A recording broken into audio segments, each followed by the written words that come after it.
Hello दोस्तों, आपका स्वागत है मेरे यूट्यूब चैनल पढ़ने की कला पर। दोस्तों, आज हम एक बहुत इम्पोर्टेंट टॉपिक लेकर आए हैं कि जो लो स्टूडेंट है उसको कोर्ट कब ज्वाइन करनी चाहिए। देखिए, बहुत से स्टूडेंट या तो फर्स्ट ईयर में होंगे, ठीक है, या फिर जिन्होंने सेकेंड ईयर पास आउट की होगी, या फिर जिनकी थर्ड ईयर कंप्लीट हो चुकी है। तो अब सबको कंफ्यूज ये हो रहा है कि भाई हमें कोर्ट कब ज्वाइन करनी चाहिए। तो सबसे पहली बात तो ये है कि भाई कोर्ट जाने के फ़ायदे और नुकसान क्या होंगे। ओके भाई, आप लोग कोर्ट जाएंगे तो क्या तो फ़ायदे हो सकते हैं और क्या नुकसान हो सकते हैं, ठीक है। तो सबसे पहले अपन ये बात करेंगे कि भाई उसके फ़ायदे क्या हो सकते हैं। तो सबसे पहले लेते हैं अपन फ़ायदे, ठीक है। तो पहला फ़ायदा क्या होगा भाई, वो कोर्ट की क्या समझेगा, कोर्ट की प्रोसीडिंग समझेगा, कोर्ट की प्रोसीडिंग समझेगा, ठीक है। प्रोसीडिंग समझेगा पहले कोर्ट की वो, ठीक है। फिर कोर्ट की प्रोसीडिंग समझ जाएगा भाई कोर्ट में कैसे काम किया जाता है, कौन सी फाइल में कौन सा दस्तावेज कहाँ लगता है, गाड़ी छुटवाने की क्या प्रोसेस है, किसी की जमानत करवाने की क्या प्रोसेस है, ठीक है। किसी को बरी कराना हो अपराधी को, उसकी क्या प्रोसेस है, ठीक है। और गाड़ी छुटाने के लिए क्या प्रक्रिया है, ठीक है। और पुलिस वाले से कैसे बात करनी है वो सीखेगा, ओके। और भी बहुत सारे फायदे हैं। तो पहली बात तो ये हो गई कि जो भी बंदा कोर्ट को ज्वाइन करेगा, चाहे वो सेकेंड ईयर में ज्वाइन करे चाहे वो थर्ड ईयर में ज्वाइन करे, तो सबसे पहला फ़ायदा उसका ये होगा कि वह कोर्ट की प्रोसेसिंग को समझ जाएगा कि भाई जो न्यायालय में काम कैसे होता है उसके बारे में उसको पूरा नॉलेज हो जाएगा। फिर दूसरी बात देखते हैं अपन, दूसरी बात देखते हैं कि जब वो न्यायालय में जाएगा तो दूसरा काम होता है उसका कि भाई उसको ये पता चलेगा कि भाई कौन से केस में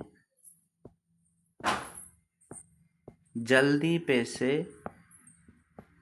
मिलते हैं, ठीक है। उसको ये पता चल जाएगा कि भाई जो ज़्यादा पैसे हैं या जो कम पैसे हैं वो कौन से केस में जल्दी आते हैं और कौन से केस में लेट आते हैं।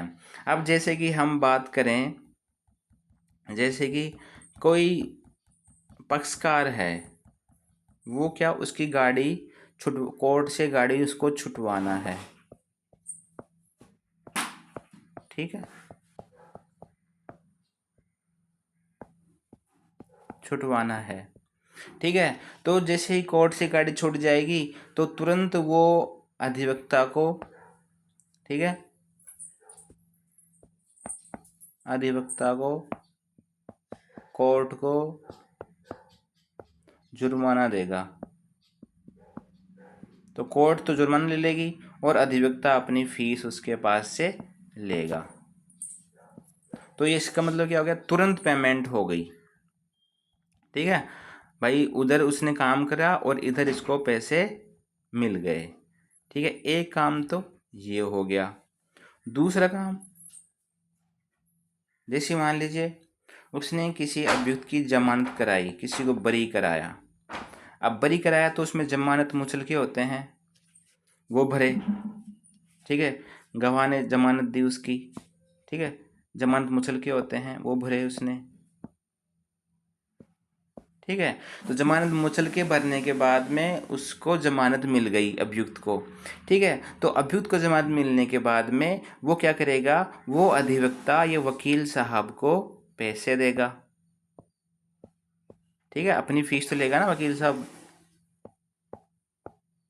ठीक है, अपनी फीस लेंगे, तो वो तुरंत हाथों हाथ पैसे आ गए, ठीक है, सारे पैसे आ गए। तो ये है कि जो दूसरा काम है नए यंग लॉयर का, वो ये है कि कोर्ट में जाने के बाद पहली बात तो वह है प्रोसेसिंग समझेगा, दूसरी बात वह है क्या समझेगा, दूसरी बात वह समझेगा कि भाई कौन से काम में जल्दी पैसे आते हैं, पैसे आते हैं, ठीक है। अब तीसरा काम हो गया अपना, तीसरा काम क्या हो गया कि भाई उसको ये पता हो जाएगा कि कौन सा कानून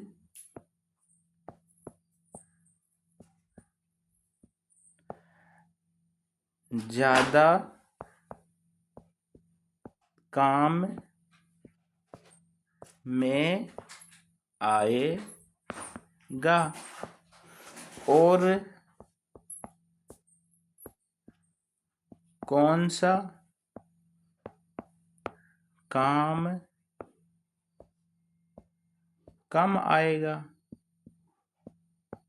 भाई न्यायालय में जाने के बाद ही तो पता चलेगा भाई कौन से केस ज़्यादा आते हैं, कौन से केस कम आते हैं, किस धारा के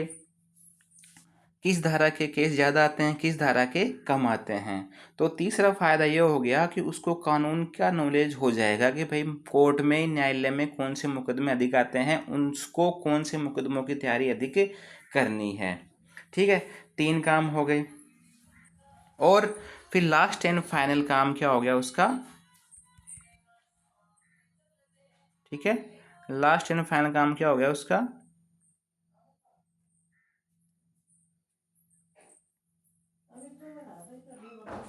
लास्ट एंड फाइनल काम हो गया उसका परिचय,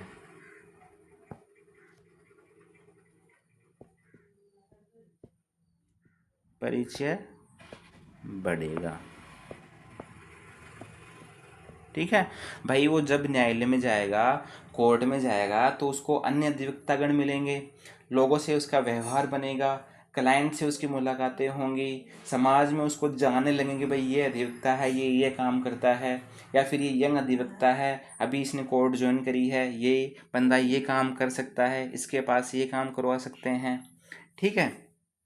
तो उसका वकील महोदय के साथ और क्लाइंटों के साथ और न्यायालय में बाबुओं के साथ और या पुलिस वालों के साथ उसका संपर्क हो जाता है, उसका व्यवहार बन जाता है, लोग उसको जानने लग जाते हैं, ठीक है। ये बात तो हो गई उसके फ़ायदे की, ठीक है। अब जरा उसके फ़ायदे हैं तो उसके नुकसान की बात भी कर लेते हैं अपन,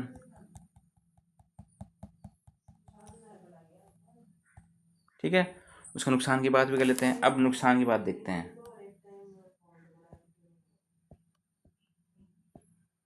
नुकसान, तो पहला नुकसान क्या होगा, देखिए पहला नुकसान तो ये हो गया, मान लीजिए अगर वह फर्स्ट ईयर में है या फिर सेकेंड ईयर में है या फिर वह थर्ड ईयर में है, ठीक है, थर्ड ईयर उसने पास आउट कर ली, ठीक है, पास आउट कर ली उसने, ठीक है, तो फिर क्या होगा, उसको बिल्कुल भी पढ़ाई का समय नहीं मिलेगा,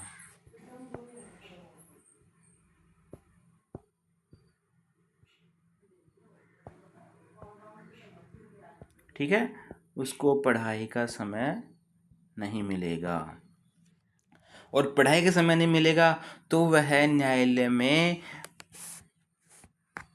उसको कोई भी नहीं जानेगा, उसकी कोई भी इज्जत नहीं करेगा। अगर उसको वकालत करना है और उसको वकालत का नॉलेज ही नहीं है तो ये बताइए उसको समाज में रेस्पेक्ट कैसे मिलेगी, ठीक है। और जब तक वो पढ़ाई नहीं करेगा, अपने लॉ के बारे में नहीं जानेगा, तो उसको इज्जत कैसे मिलेगी।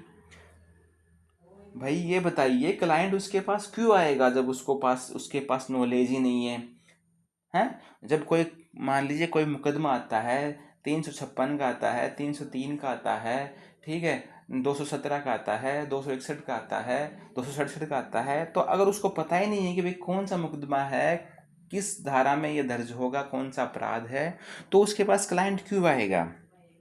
ठीक है, तो सबसे बड़ा नुकसान मैं मेरी नज़र में इसको सबसे बड़ा नुकसान मानता हूँ। ठीक है, सबसे बड़ा नुकसान मानता हूँ मैं इसको कि वह पढ़ाई नहीं कर पाएगा। ठीक है, पढ़ाई नहीं कर पाएगा। ठीक है, देखिए एक जो वकील होता है और एक जो डॉक्टर होता है उसको लाइफ टाइम पढ़ाई करनी पड़ती है। ठीक है, ध्यान रखिएगा, जो वकील है उसको लास्ट टाइम तक भी पढ़ाई करनी पड़ती है, जिससे उसको नए कानून्स के लॉज क्या आ रहे हैं, कौन कौन से नए लॉ बन रहे हैं, क्या सुप्रीम कोर्ट की रूलिंग आ रही है। ठीक है, तो उसको किताबें पढ़नी ही पड़ेंगी। ऐसे ही एक डॉक्टर को नई नई बुक्स पढ़नी पड़ेंगी, भाई कौन सी बीमारी आ रही है, कौन से इसके क्या क्या इफ़ेक्ट आ रहे हैं, क्या साइड इफ़ेक्ट हैं, क्या इसकी ट्रीटमेंट है, क्या इसमें एंटीबायोटिक होते हैं, वो सभी नॉलेज भी डॉक्टर को पता होनी चाहिए। ठीक है, तो सबसे बड़ा नुकसान तो अपना ये हो गया कि उसको पढ़ाई का बिल्कुल भी समय नहीं मिलेगा। ठीक है, अब देखते हैं अपन इसका दूसरा नुकसान। ठीक है, अब देखिए दूसरा नुकसान क्या होगा। अब वह कोर्ट में जाएगा तब उसके पास ये समस्या आएगी कि उसको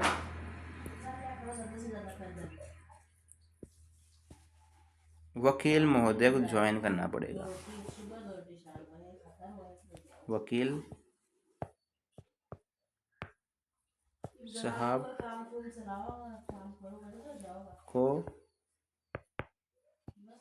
ज्वाइन करना।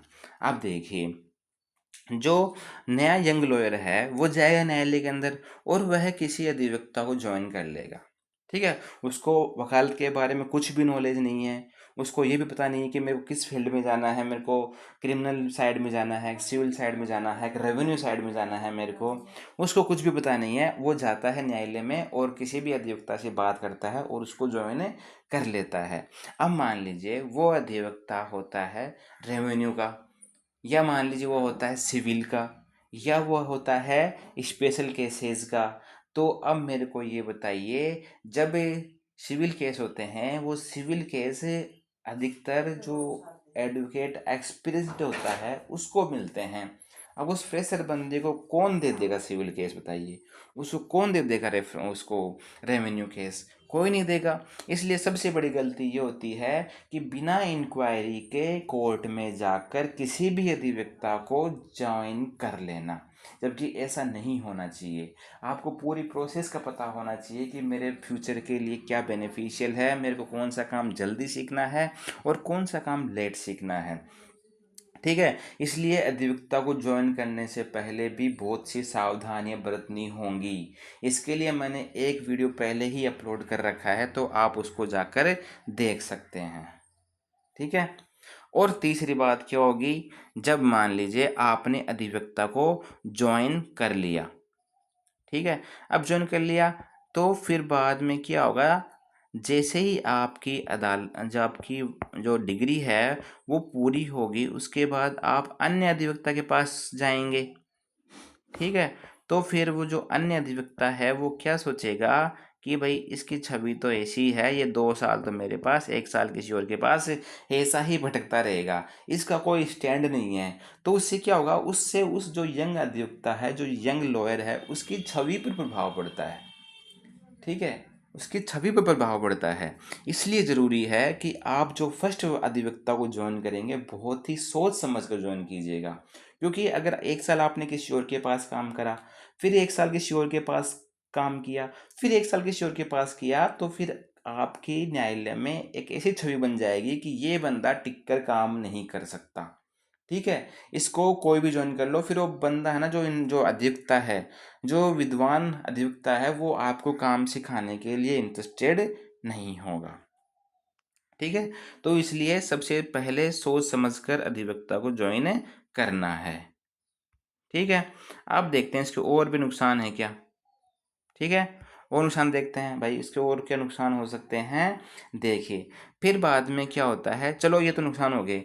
अब ये मैं ये बताता हूँ कि जो स्टूडेंट लाइफ में, ठीक है, सबसे बड़ी गलतफहमी, ठीक है, गलतफहमी क्या होती है हमारी विद्यार्थी जीवन में। देखिए, जब हम लोग कॉलेज में होते हैं या क्लासेस ले रहे होते हैं, तब हम फर्स्ट ईयर और सेकेंड ईयर में तो नॉर्मल वे में लेते हैं, फिर थर्ड ईयर में तो बिल्कुल ही लापरवाह हो जाते हैं। ठीक है, हम लोग परीक्षा देने ही कॉलेज में जाते हैं, या फिर कॉलेज जाते समय पढ़ाई पर ध्यान नहीं देते हैं। क्यों क्यों नहीं देते हैं पढ़ाई पर ध्यान? पहली बात तो हमारी पहली गलतफहमी क्या होती है कि कक्षाएं नहीं चल रही हैं। ठीक है, हमारी पढ़ाई नहीं होती है कॉलेज में। ठीक है, हमारी पढ़ाई कॉलेज में नहीं चल रही है। ये सबसे बड़ी गलतफहमी होती है हर बच्चे की। ठीक है, नहीं चल रही है। ठीक है, अब देखिए, हम कॉलेज किस लिए नहीं जाते कि भाई हमारे कॉलेज में कुछ पढ़ाई तो करवाते हैं नहीं, इसलिए कॉलेज जाकर क्या करेंगे, घर पे पड़े रहते हैं, बस अब एग्ज़ाम दे के आ जाएंगे और डिग्री ले लेंगे, यही तो अपना टारगेट होता है। लेकिन सबसे बड़ी गलतफहमी अपनी यही होती है भाई, जब आपको कॉलेज में पढ़ाई नहीं हो रही है तो आपका तो ये प्लस पॉइंट है। क्यों प्लस पॉइंट? इसलिए है कि उस समय आप लोगों को क्या करना है, उस समय आपको कानून का अध्ययन करना है। भाई आपको पता है कि मेरी जो डेस्टिनेशन है वह कोर्ट है, और कोर्ट में जाने से पहले मेरे को नॉलेज तो होना चाहिए ना, नॉलेज तो होना चाहिए ना मेरे को। अब आपको नॉलेज ही नहीं है तो फिर आपकी कोर्ट में इज्जत कौन करेगा? इससे अच्छा ये है कि जब भी आपको फ्री टाइम मिले तो सबसे पहले तो आपको BNS कॉन्स्टिट्यूशन, BNSS और CRPC और CPC और एविडेंस एक्ट को तो पढ़ के ही जाना है, और कम से कम इनको 3 से 4 बार पढ़ना है। जिससे क्या होगा, आपको न्यायालय में जाने का 70% काम तो आपको इन्हीं बुक से ही मिल जाएगा, इन्हीं बुक से समझ में आ जाएगा 70% काम तो। फिर उससे क्या होगा, जैसे ही आपके पास क्लाइंट आता है या आप किसी अधिवक्ता को ज्वाइन करते हैं तो फिर वहाँ पे जो उसकी पत्रावलियाँ होती है उसको देखकर आप प्रोसेस बता सकते हैं कि इस फाइल में क्या होगा। तो उससे क्या होगा, आपका जो इम्प्रेशन होता है वो अधिवक्ता पे ज़्यादा पड़ेगा। सुना होगा आपने कि first impression is a last impression. उससे क्या होता है, वकील महोदय की नज़रों में आपकी छवि अच्छी बनेगी और वो आपको ज़्यादा से ज़्यादा काम सिखाएगा कि बंदा पढ़ने में इंटरेस्टेड है, इसको नॉलेज भी है, तो इसको एक अच्छा वकील बनाया जाए। ठीक है दोस्तों, वीडियो ऑलरेडी लंबी हो चुकी है, तो इसके बाद में जो नेक्स्ट टॉपिक पर बात करेंगे अपन अगली वीडियो में। तो यहाँ तक वीडियो देखने के लिए थैंक यू सो मच। जो चैनल को ज़्यादा से ज़्यादा सब्सक्राइब करें, लाइक करें और शेयर करें। इसी तरह नई नई वीडियो पाने के लिए नोटिफिकेशन बेल को ज़रूर ऑन कर लीजिएगा। हम कोर्ट में कैसे काम करते हैं, नए अधिवक्ता को कैसे ज्वाइन करना है, और आपको कैसे क्या प्रोसेस, किस स्टेज पे कैसे क्या काम करना, उसके बारे में डिटेल वीडियो बनाते रहेंगे। तो प्लीज़ वीडियो में बने रहिएगा और चैनल के साथ जुड़े रहिएगा। Thank you so much, bye bye.